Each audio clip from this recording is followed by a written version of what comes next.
So you want to hear a story? I got one for you. This one has a monk, the largest medieval book ever written, and the devil. It's 1229, and the monk has been sentenced to death.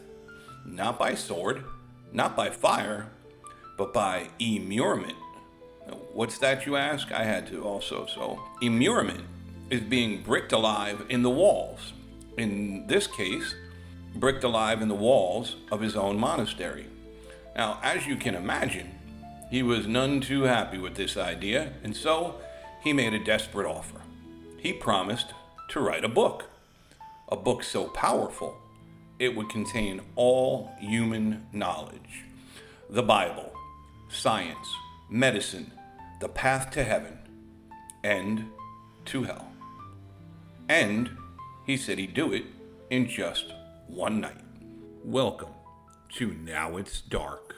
His offer was accepted. Of course, no one believed it could be done, but the monk was given one night to complete his monumental task and was then locked in a room at the monastery. The next morning, the book was finished. All of it. But one thing stood out. A full-page portrait of the devil. This is the story of the Codex Gigas, sometimes called the Devil's Bible, the largest medieval manuscript ever created, and the only one that may have been written with the help of the devil himself. The Codex Gigas was created in the 13th century inside a small Benedictine monastery in Bohemia, modern-day Czech Republic. According to legend, a monk named Herman the Recluse had broken his sacred vows. His punishment was death, but Herman, wanting to avoid said punishment and death, made a final plea. Let me write a book so grand, so important, that it will bring eternal glory to this monastery, and I'll do it all in just one night. It was an impossible task, so at some point during that long silent night, Herman did something desperate. He prayed, but not to God. He prayed to the devil, and the devil answered.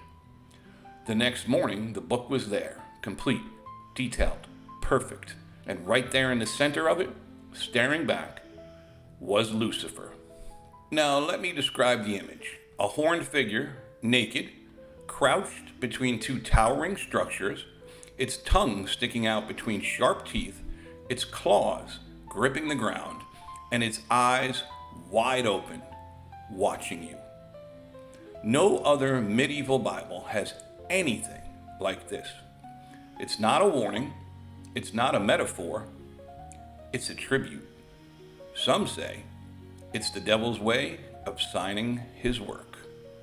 And there are some other strange things. The calligraphy inside the book, all 310 pages front and back, is perfectly uniform. The same pressure, the same ink tone, no smudges, no corrections, no mistakes, as if it were written with one continuous flow, without rest, without food, without sleep.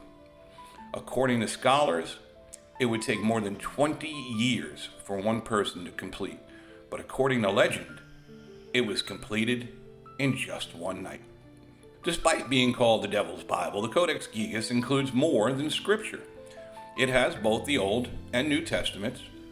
It also has the writings of Josephus, a Roman historian, medical knowledge from ancient Greece, a calendar of saints, a guide to penance, instructions for curing disease, and exorcism rituals. It's like an encyclopedia of the world. Religion, law, medicine, and demonology, all wrapped up in one colossal volume.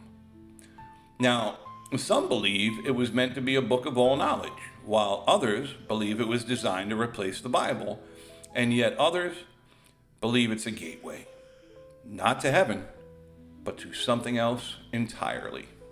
After the book was finished, the monastery eventually fell, and the book changed hands many times.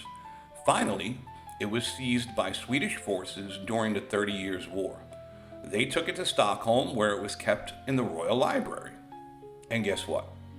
Yeah, you got it. Things continued to get stranger and stranger. People began whispering that the book was cursed.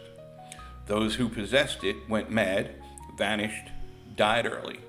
In 1697, a fire tore through the Royal Library. Thousands of books were reduced to ash, but the Codex Gigas survived. Now, how is that possible? Well, a witness claimed the book was thrown out a window, but no one ever saw who threw it.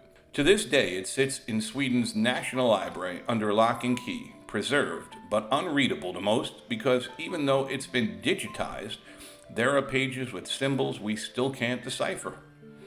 Some people believe those pages hold predictions. Others say they hold the true name of the devil, and a few believe they mark the day he will return. The Codex Gigas remains one of the most mysterious books on earth. Its creation defies logic, its contents challenge faith, and its portrait of the devil continues to haunt anyone who sees it. Some books are written to save lives, others are written to take them. This was the Devil's Bible.